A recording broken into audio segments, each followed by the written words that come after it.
Right.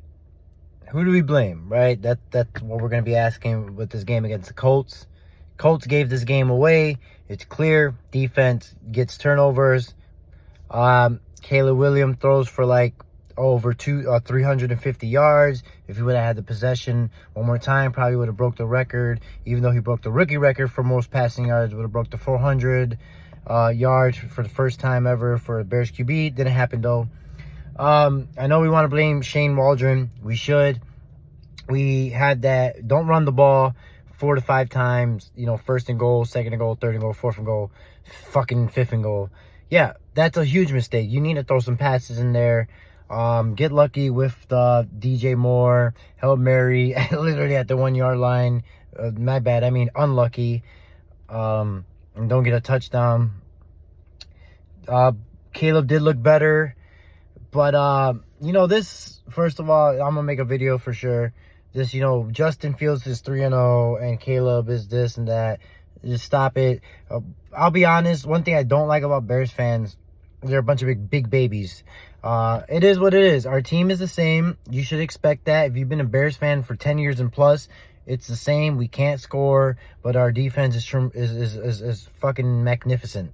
It's never changed. So what do you think this season it's going to change? Yeah, we drafted the #1 quarterback, but still, they haven't pretty much deserved to change your expectations. It should still be the same until it's different, right? So I always said, I talked to my friends before the beginning of the season, I'm scared because, one, Keenan Allen being injury prone, and can that hurt us? Although for Rome, looks solid, 100 and I believe 10 plus yards and a touchdown, 6 receptions.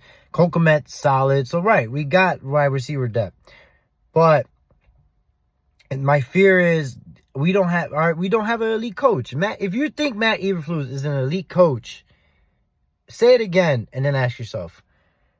Or say his name and then say Kevin O'Connell. Because that's definitely an elite coach, especially now with Sam Darnold, who hasn't been bad.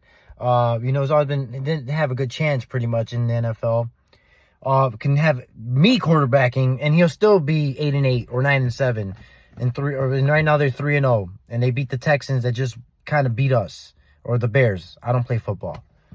Dan Campbell. Don't need to say enough. Good motivator. Change the culture of the Lions. Elite coach. Matt LaFleur. Offensive genius. Malik Willis. We don't want him. Let's trade him. Titans. It was a bad draft. Oh, really? Well, he ran for 60 yards and he threw for 250. And I think he had a touchdown rushing and passing. Good coach. They know how to coach and play football. They know how to protect the quarterback. I get it. Fields is over there. And I don't mean to rant. In Pittsburgh, he's protecting the ball because he's with an elite coach. Matt Eberflus is just plain and simple. He's not an elite coach. Prove me if he is. So that's one of the flaws.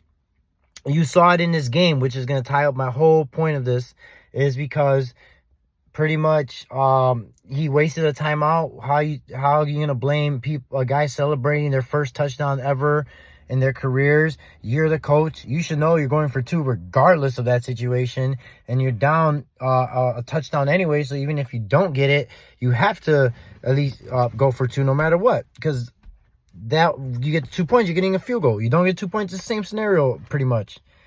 But that's one of my things. Can we get mad at Shea Waldron? Yes, we should. But it's hard to get mad when you still throwing the ball 52 times, hell of a lot. Let's keep it to 35, 40, right? And then throw 300 yards because that's efficient. That's a QBR maybe of 90 or 100. But at the end of the day, to me, it felt like watching the game. They were moving the ball okay, and he had an adjustment. Not saying it's a bad or good adjustment from the offensive coordinator, realizing, fuck, we can't rush the ball. Our offensive line is not good at protecting when rushing. Or Swift is not hitting these holes. Or I don't know, maybe who's going to be my starting running back, which is a whole nother conversation because we need to have a solidified running back like the Indiana Colts did and had Jonathan Taylor run down their throats, even though the defense was tired after the kick and they had to come back for that penalty during the special teams. But he made an adjustment, said, yo, Caleb, you got to pass the ball 50 times because we can't rush this shit. And the Colts had issues with rushing, and we still couldn't do it. So when we play the Rams, we're going to have to see about that. But, yeah, I mean, that's an adjustment. Not saying it's a good one. And when it's hard to get mad when you threw for 300 and what, like 73 yards, 63 yards, and you were downfield. You had a lot of opportunity to score another touchdown to win the game, but we didn't. So I get it. You know, this is, like I said, Bears fans, and I'm a Bears fan, are a bunch of big babies. Yeah, fire Shane Waldron. Yeah, fire the Caleb Williams. Ain't the was who he thought he was. Our offensive line, which is true. I agree with the offensive line, but that's what happens. You know, look at Olts and the Chargers right now. I believe he went up against CJ Watt, went up against elite defensive ends and hasn't allowed a sack or pressure. So that's what happens when you draft first round O-line. So next season we'll have to work on that. But you guys let me know what you think in the comments below. It's not time to panic. They play the Rams. They play the Panthers. I think they can definitely beat the Rams. But that's going to be very hard because Richardson was helping us by giving us the ball and giving us the game. I don't know if Matthew Stafford's going to do that. He's going to throw for at least 250, a touchdown or two, maybe a pick. So you can't make those mistakes against Matthew Stafford. It doesn't matter who his receivers are because he clearly showed last game. And if you have Cooper Kupp back, then it's even worse for us. But we got a good DB, Jalen Johnson, so shouldn't worry too much about that. And then we play the Panthers, but the Panthers 36-22 against the Raiders, although the Raiders do play sometimes to the other team's levels. And they put Andy Dalton in, former Bear. So those are winnable games. And I think we could win those games if Caleb is looking his better. We just got to clean it up and get that rushing game going, because I remember, I forgot what his name is, some coaches were like, hey, when it all fails, run the ball. Run the ball, let's get some yards.